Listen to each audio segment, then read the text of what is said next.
O, tingnan nyo today. Ang ganda ng araw, di ba? So, perfect timing para mag-bike. Hindi katulad ng mga nakaraan na maulan. Maaraw, pero malamig pa rin. Siyempre, pag ganitong nakita nyo na may araw, matik yan.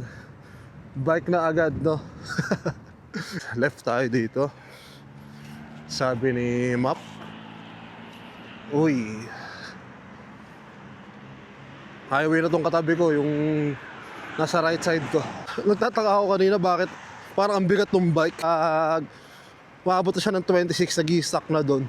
Bumibigat yung pedal mo. Kaya pala, nung tinignan ko yung speed ko, 26 na pala. So hanggang doon lang talaga to. Okay. Stoplight. Dami kayo makikita nakabike ngayon kasi yung ganda ng weather. Yeah, let's go. Ito na. Overtake lang tayo. So ito naman pupuntahan natin ngayon sa may sa may Hampstead. Park din siya kasi kaya ako naman to sumpuntahan dahil ang ganda ng mga puno dito. Yung parang pinuntahan ko last time dun sa Haarlemmermeer. Gusto ko lang mapunta. Alam nyo naman, it's nature lover boy. Sa mga nature places pupuntahan natin sila. Diba pataas pala to?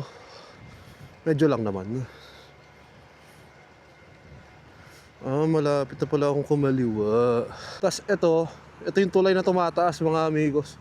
Lagi ako nata-traffic dyan eh. Ito kung nakikita nyo to, yung ano na yan, museum naman to. Ginagawa pa rin to. Saan ako dadaan? Hanap tayong alternate route. Baka doon sa kabila. Pwede. Let's see. Hindi ko rin alam eh. Ito na lang tayo.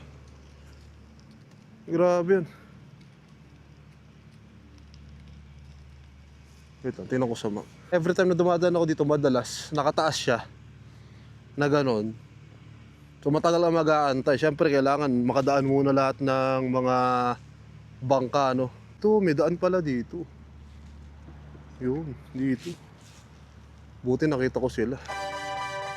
May ginawa naman pala silang bridge. Mas maganda. Mas tanaw mo. Diba?